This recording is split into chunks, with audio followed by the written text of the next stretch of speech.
Assalamu alaikum wa rahmatullahi wa barakatuh.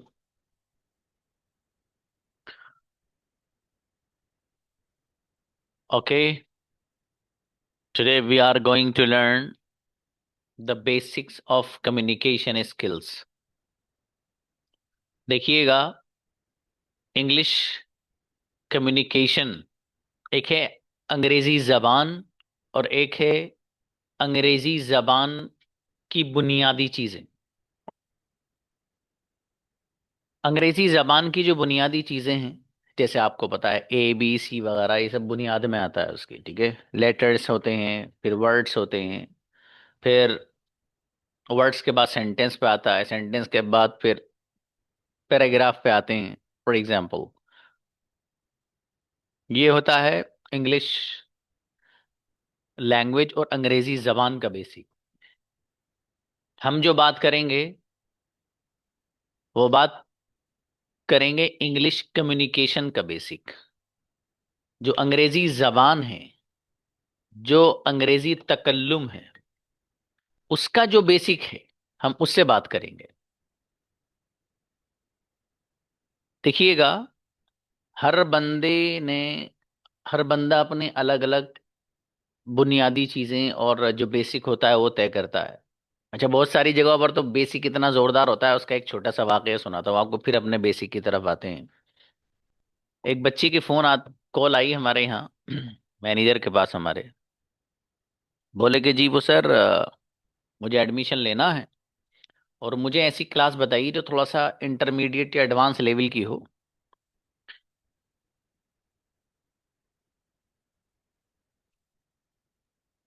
तो उन्होंने पूछा कि आपका बेसिक क्लियर है?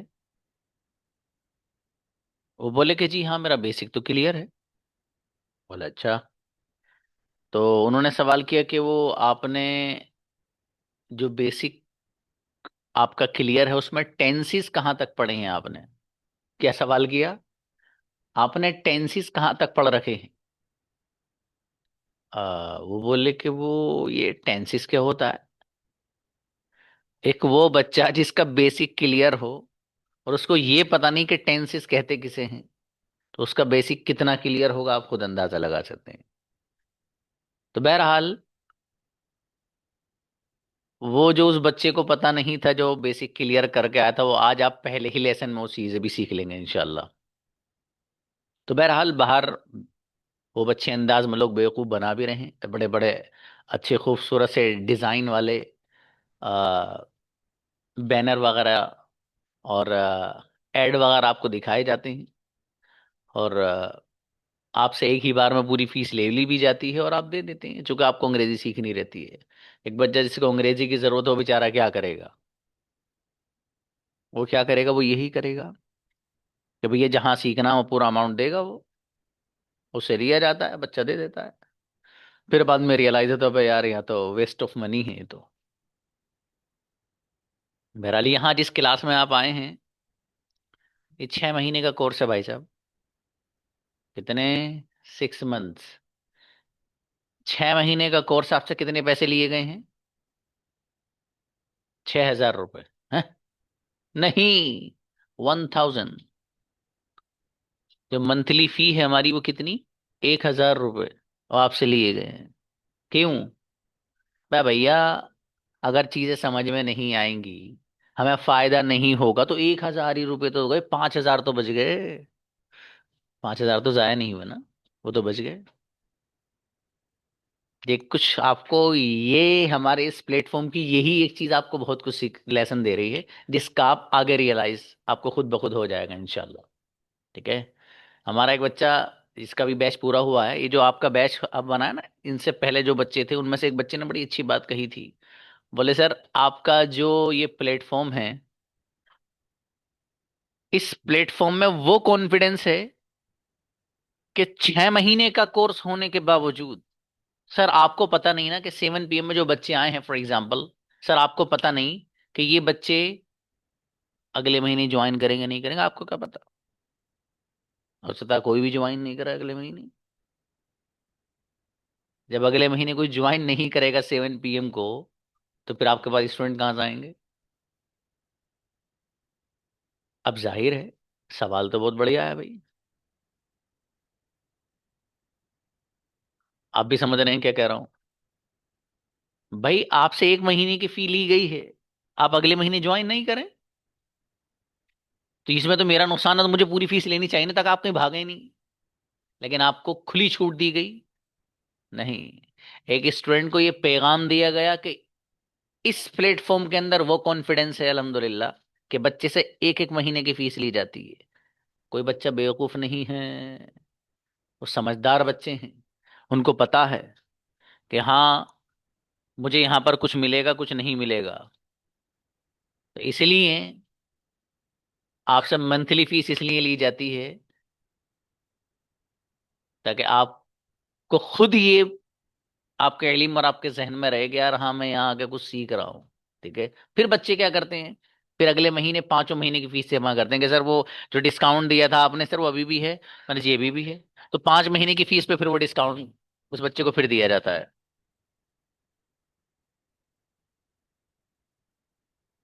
बहरहाल, हम बात करेंगे। सबसे पहले जो हमारे जो बेसिक है उसमें सबसे पहला आता है सेंटेंस। सेंटेंस किसे कहते हैं? डेफिनेशन, उसकी तारीफ। आप में से बहुत सारे लोगों को पता होगा, ये जो सेंटेंस है, इसी को उर्दू में और अरबी में कहा जाता है जुमला। क्या कहा जाता है? जुमला। इसकी डेफिनेशन और तारीफ क्या है? Let's see. देखिएगा, a group of words which make a complete sense is called sentence. A group of words, अल्फाज का एक ऐसा मजमुआ, कई सारे अल्फाज और वर्ड्स हों जो एक ग्रुप बन गया।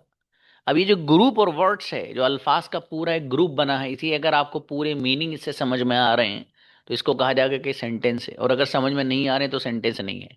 Example, I am eating cake, मैं केक खा रहा हूं। और आई एम ड्रिंकिंग वाटर, मैं पानी पी रहा हूं। दो एग्जाम्पल्स।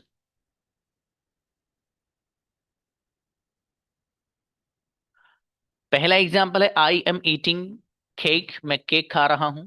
और दूसरा एग्जाम्पल है आई एम ड्रिंकिंग वाटर, मैं पानी पी रहा हूं।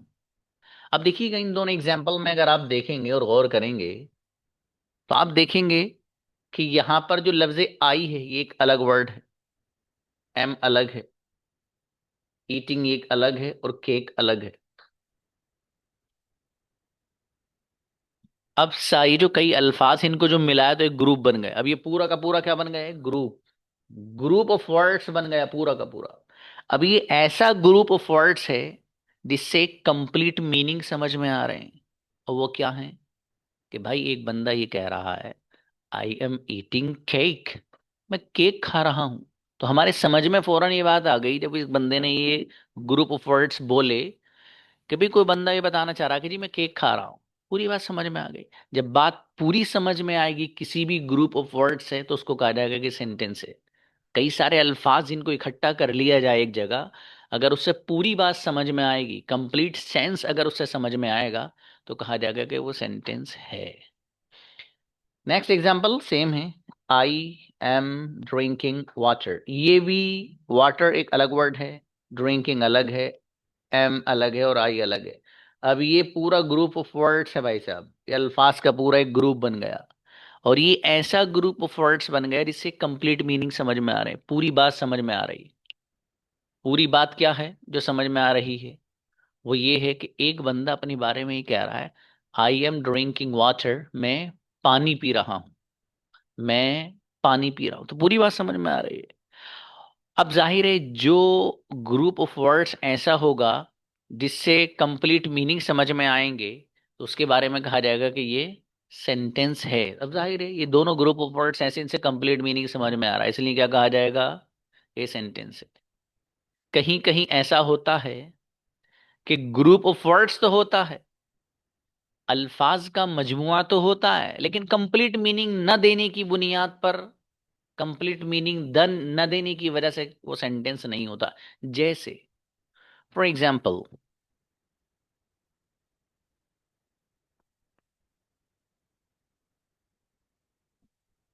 The way you.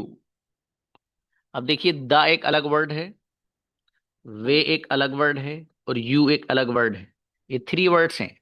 The way you, इतने का तर्जमा और ट्रांसलेशन है जिस तरह से आप, या जिस तरीके से आप, या जिस अंदाज से आप।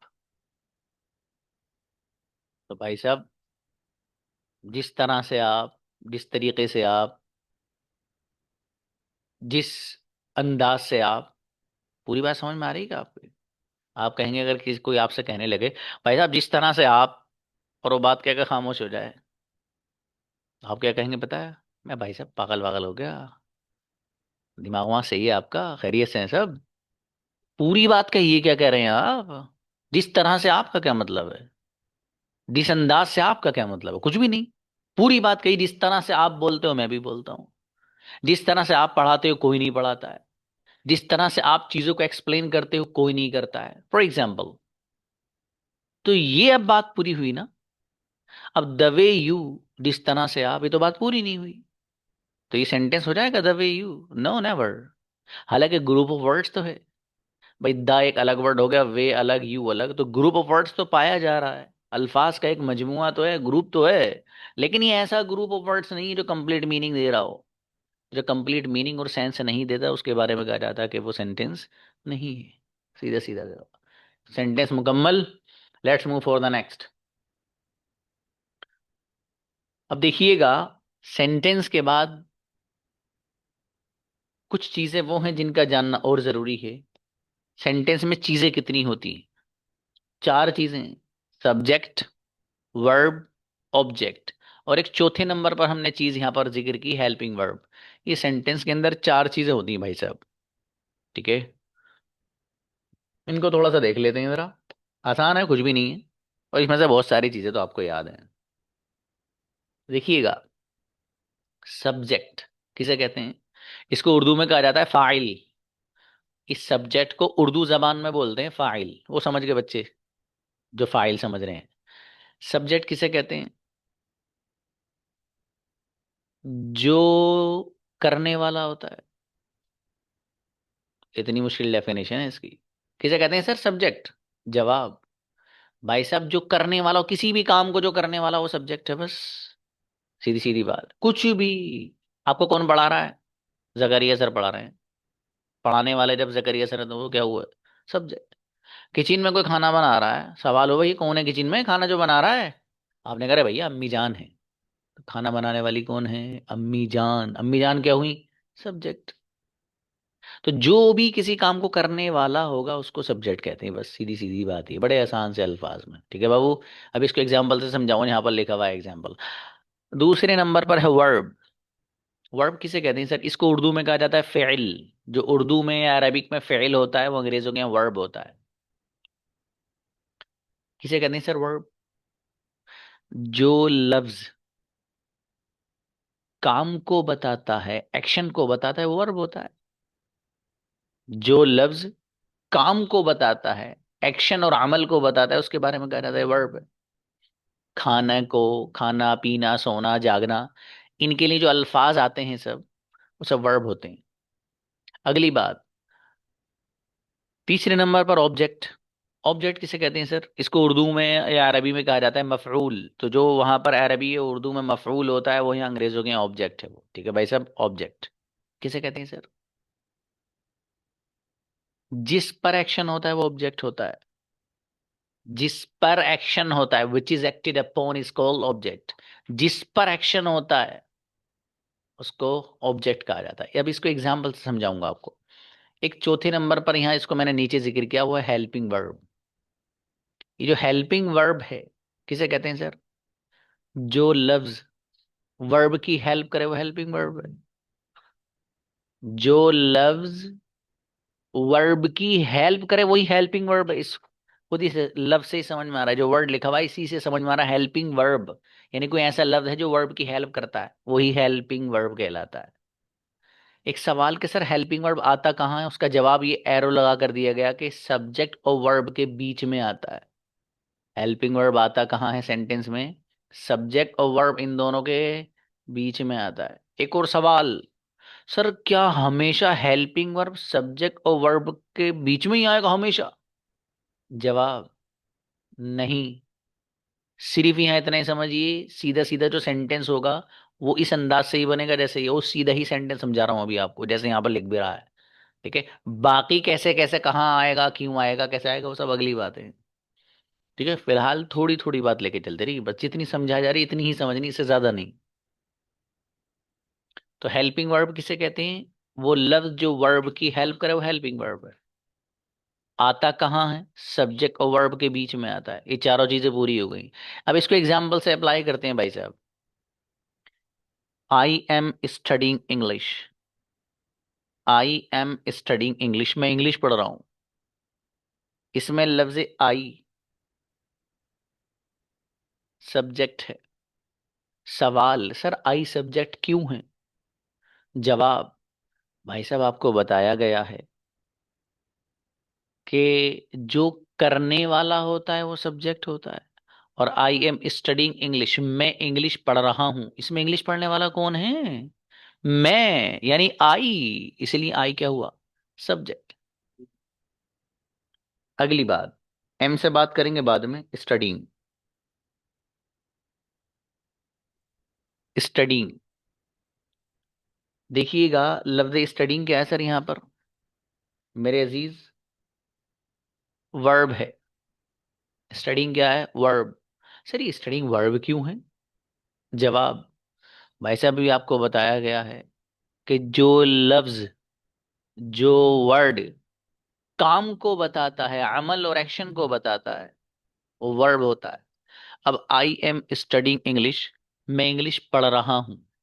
तो यहां पर पढ़ने का जो काम है, पढ़ने का जो एक्शन है, इस पूरे सेंटेंस में कौन सा लफ्ज बता रहा है? जब हमने गौर किया तो हमें पता चला कि लफ्ज स्टडीइंग बता रहा है पढ़ने के अमल और एक्शन को, तो इसलिए स्टडीइंग क्या हुआ? वर्ब। अगली बात, सर ये इंग्लिश क्या है? इंग्लिश यहां पर ऑब्जेक्ट है। सवाल, सर इंग्लिश ऑब्जेक्ट क्यों है? जवाब,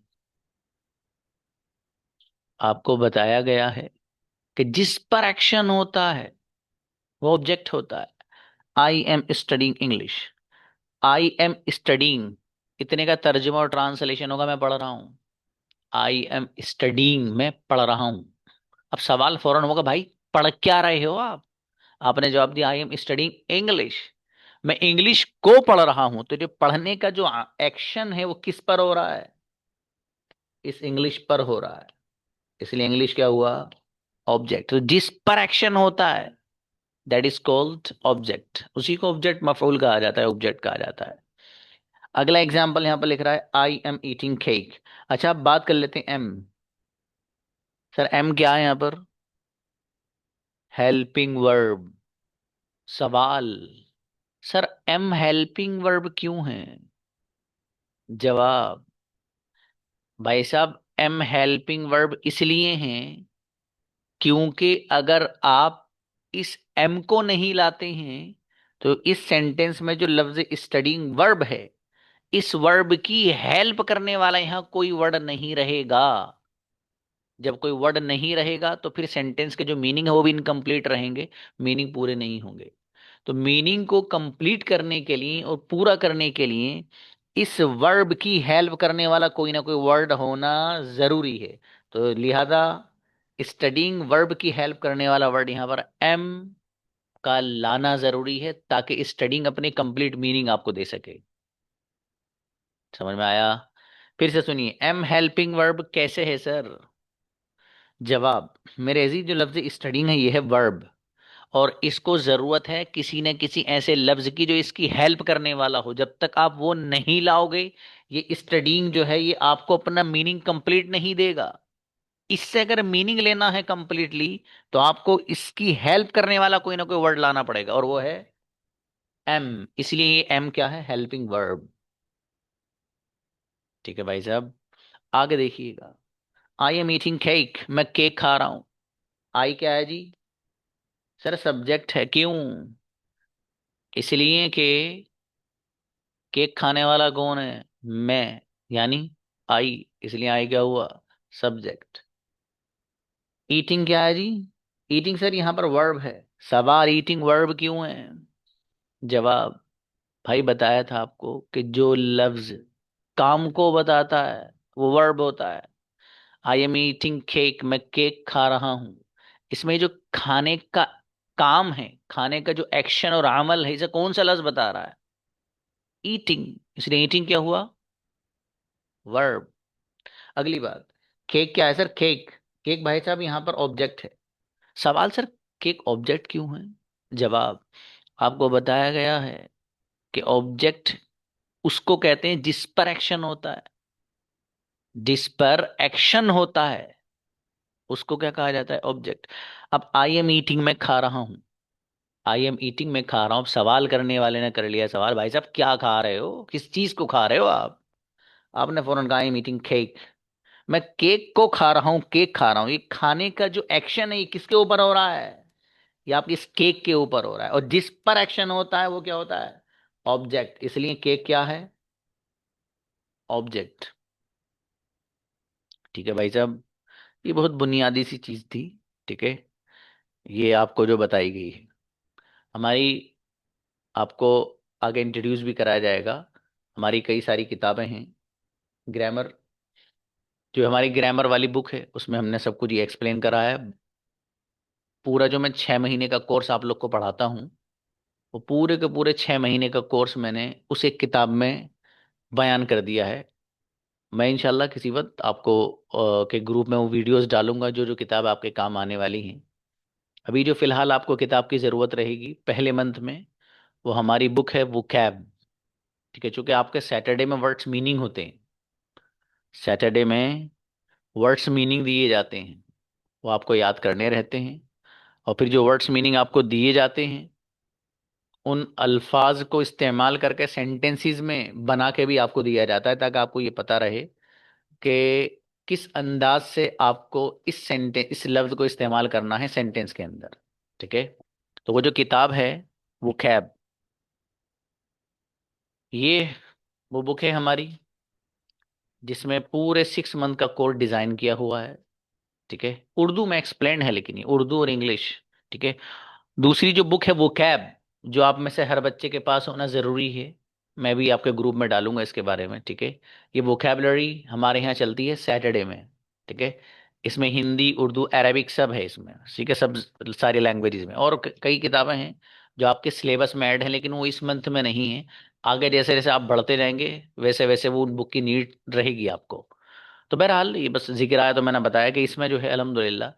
और तलफ़ुज़ और प्रोनाउंसिएशन में बहुत बच्चे उलझते हैं ना, कि कहाँ पर सी का तलफ़ुज़ कैसे किया जाए, कहाँ सी का तलफ़ुज़ से और सीन से किया जाए। Everything is explain in this book.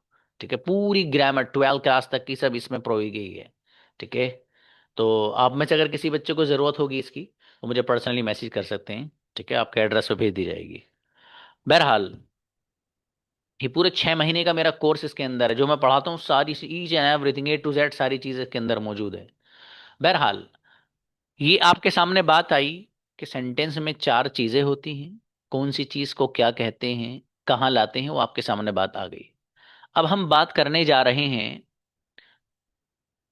Sentence के बाद काइंड्स ऑफ सेंटेंसेस। जो सेंटेंसेस की किस्में हैं, कितने प्रकार का सेंटेंस होता है, कितनी किस्में उसकी होती हैं सेंटेंस की, वो हम आगे डिस्कस करने जा रहे हैं। देखिएगा, इसकी यहाँ पर काइंड्स ऑफ सेंटेंसेस, इसमें सबसे पहला है अफर्मेटिव। ये काइंड्स ऑफ सेंटेंसेस जो मैं यहाँ पर इस वीडियो में आपके लिए इस सेशन में लेकर आया हूँ, वो सिर्फ 3 बयान किए। कितने? 3। और ये जो बुक है, इस बुक के अंदर मैंने जो बयान किए हैं वो 5 काइंड्स बयान किए हैं, क्योंकि मुझको जो ज्यादा इस्तेमाल होने वाले लगे उनको यहाँ जिक्र किया गया है, बाकी डिटेल इसके अंदर मौजूद है। तो बहरहाल अफर्मेटिव सेंटेंस किसे कहते हैं? बहुत आसान अल्फाज में किसे कहते हैं सर? जिसमें हाँ हो, जिस सेंटेंस में हाँ हो अफर्मेटिव है। देखो, जैसे आई एम स्टडिंग इंग्लिश, मैं इंग्लिश पढ़ रहा हूँ, तो मैं इंग्लिश पढ़ रहा हूँ। मैं सो रहा हूँ, मैं आ रहा हूँ, मैं खा रहा हूँ, मैं आऊंगा, मैं आया था, मैंने आपको बताया था, आपके फादर भी आए थे, मेरे फादर सो रहे थे। ये सारे के सारे सेंटेंस वो जिनमें हाँ आ रहा है। और जिस सेंटेंस में हाँ आएगा वही तो अफर्मेटिव होता है। सिंपल है। अगला क्या है जी?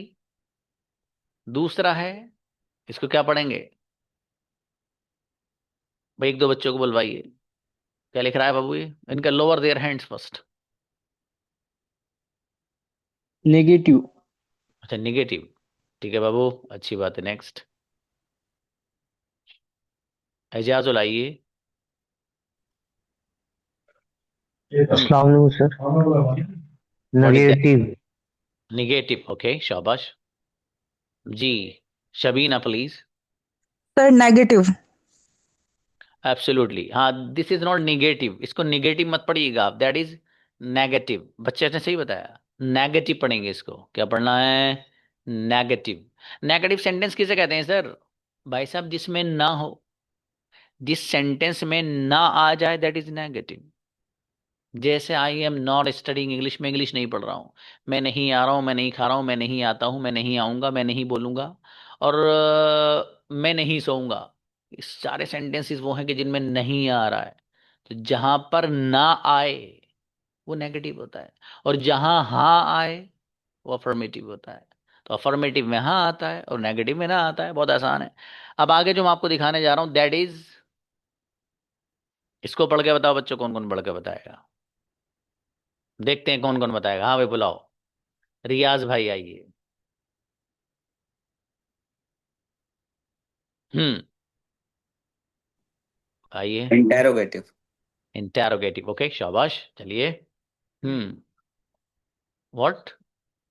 मसूदा प्लीज। इंटेरोगेटिव, ओके, चलिए, शाबाश। शाहनवाज आइए। इंटेरोगेटिव। ओके, इंटेरोगेटिव, शाबाश। नेक्स्ट, अरशद। सलाम वालेकुम। Please. Interrogative. Interrogative, yes. Okay. Okay, ठीक। नूर फातिमा, अस्सलाम वालेकुम sir. Please. Interrogative. Interrogative, okay, ठीक है। मुकर्रम।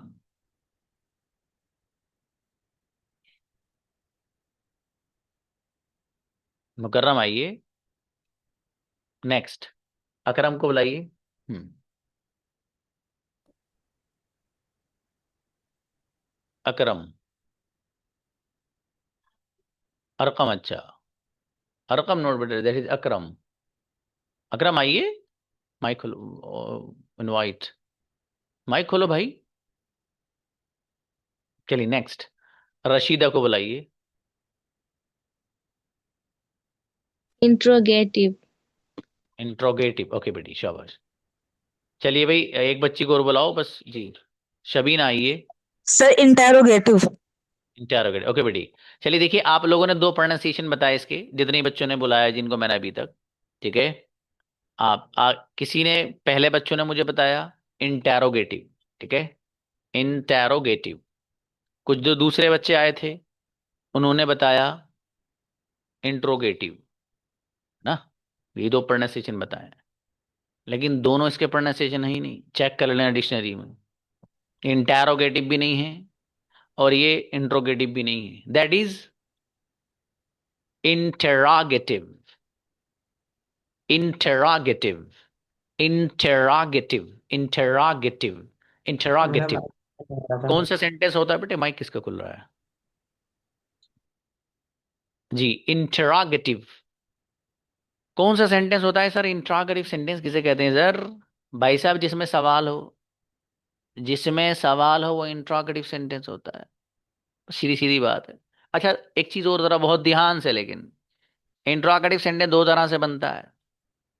एक बनता है सीधा सीधा, जो सेंटेंस होता है ना, सिंपल सा, उसमें जो लफ्ज हेल्पिंग वर्ब बन रहा उसको उठा के शुरू में रख देते हैं बस, तो इंट्रोगेटिव बन जाता है। एक तरीका। इंट्रोगेटिव सेंटेंस दो तरह से बनता है। तो पहला तरीका क्या है वो बता रहा हूं। पहला तरीका ये है कि जो सिंपल सा सेंटेंस होता है ना, जैसे सिंपल सेंटेंस में एक लिख के दिखाता हूं आपको।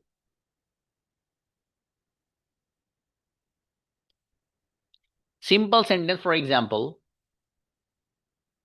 यहां पर ये जो सेंटेंस लिख रहा है आर यू स्टडिंग इंग्लिश, ये असल में मालूम है क्या है? असल है ये यू, फिर है are, you are studying English, ये असल है। यू आर स्टडिंग इंग्लिश, ये असल सेंटेंस, इसका ट्रांसलेशन तुम इंग्लिश पढ़ रहे हो। अब इंट्रोगेटिव सेंटेंस दो तरह से बनता है ना। पहला तरीका क्या है? पहला तरीका ये है कि जो सिंपल सेंटेंस होता है, जैसे you are studying English, you are studying English, यहां पर इस पूरे सेंटेंस में जो हेल्पिंग वर्ब है उसको उठाकर शुरू में रख देते हैं। जैसे यहां पर हेल्पिंग वर्ब जो है वो आर है, तो इस आर को क्या किया हमने, यहां शुरू में रख दिया, ये रखा गया, तो इसको उठाकर शुरू में रख दिया, यू यहीं रह गया, तो आर यू स्टडिंग इंग्लिश बन गया। सिंपल है नहीं है? तो क्या करते हैं हम, जो सिंपल सेंटेंस होता है उसमें जो लफ्ज हेल्पिंग वर्ब होता है उसको उठा के शुरू में रख देते हैं, बस खत्म, बन गया। तो असल सेंटेंस है यू आर स्टडिंग इंग्लिश, तो आर जो है वो हेल्पिंग वर्ब, उसको उठाओ यहां से और शुरू में रख दो। यहाँ पे आपने रख दिया है शुरू में, आर यू स्टडिंग इंग्लिश बन गया। सिंपल है। दूसरा तरीका, इंट्रोगेटिव सेंटेंस दो तरह से बनता है ना, पहला तो ये आ गया। अब दूसरा तरीका ये है कि इंट्रोगेटिव बनाने के लिए आपको अलग से कोई ना कोई सवाल वाला लफ्ज लाना पड़ेगा। उसको इंट्रोगेटिव बनाने के लिए, सवाल वाला सेंटेंस बनाने के लिए आपको अलग से कोई ना कोई सवाल वाला लफ्ज लाना पड़ेगा। जैसे यहां पर हम लेकर आए हैं वाई, वाई का मतलब है क्यों, वाई का मीनिंग क्या है, क्यों। ये जो वाई है ये डब्ल्यू एच फैमिली में से एक है।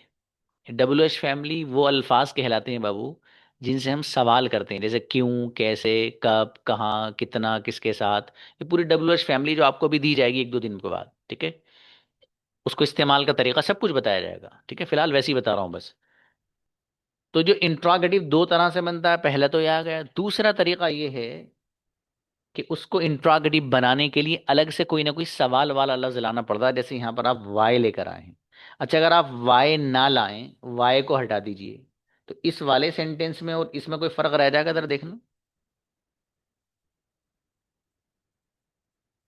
देखिए कोई फर्क नहीं है। यहां पर भी लिख रहा आर यू स्टडिंग इंग्लिश, इसको हटा दो, यहां पर भी आर यू स्टडिंग इंग्लिश है। इसको दूसरी किस्म बनाने के लिए आपको डब्ल्यू एच फैमिली में से वाई वगैरह का लफ्ज लाना पड़ेगा, तब जाकर वो बनता है इंट्रोगेटिव, ठीक है। तो इंट्रोगेटिव सेंटेंस दो तरह से बनता है, कंक्लूजन ये है, दो तरह से बनता है। पहला तरीका ये है कि जो सिंपल वाला सेंटेंस होगा उसमें जो लफ्ज हेल्पिंग वर्ब होगा उसको उठाओ और शुरू में रख दो, बस।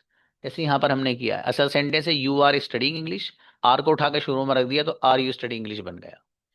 दूसरा तरीका, अलग से कोई ना कोई सवाल वाला लफ्ज लाना पड़ेगा, जैसे यहां पर हम वाई लेकर के आए हैं तो ये इंट्रोगेटिव की दूसरी किस्म बन गई। सिंपल है। अगली बात बहुत अहम, आर यू स्टडिंग इंग्लिश, क्या तुम इंग्लिश पढ़ रहे हो? और why are you studying English, तुम इंग्लिश क्यों पढ़ रहे हो? दोनों सवाल है ना, सवाल है ना बाबू। भाई आर यू स्टडिंग इंग्लिश, क्या तुम इंग्लिश पढ़ रहे हो, सवाल है। और why are you studying English, तुम इंग्लिश क्यों पढ़ रहे हो, ये भी सवाल है। तो दोनों के दोनों सेंटेंसेस सवाल होने की बुनियाद पर इंट्रोगेटिव हैं। साथ साथ दोनों ही सेंटेंसेस में हाँ आ रहा है, हाँ, आर यू स्टडिंग इंग्लिश, क्या तुम इंग्लिश पढ़ रहे हो, हाँ आ रहा है ना। और why are you studying English, तुम इंग्लिश क्यों पढ़ रहे हो, हाँ आ रहा है ना। तो दोनों के दोनों सेंटेंसेस में चूंकि हाँ भी आ रहा है, इसलिए दोनों के दोनों सेंटेंसेस इंट्रोगेटिव होने के साथ साथ अफर्मेटिव भी है। इंट्रोगेटिव तो इसलिए है चूंकि दोनों में सवाल है, और जिसमें सवाल होता है सेंटेंस में वो इंट्रोगेटिव होता है, इसलिए कि दोनों के दोनों इंट्रोगेटिव हैं। अफर्मेटिव भी है, क्यों, इसलिए कि हाँ आ रहा है, जिस सेंटेंस में हाँ होता है वो अफर्मेटिव भी होता है। तो पता ये चला कि एक वक्त में एक ही सेंटेंस अफर्मेटिव भी हो सकता है और इंट्रोगेटिव भी हो सकता है।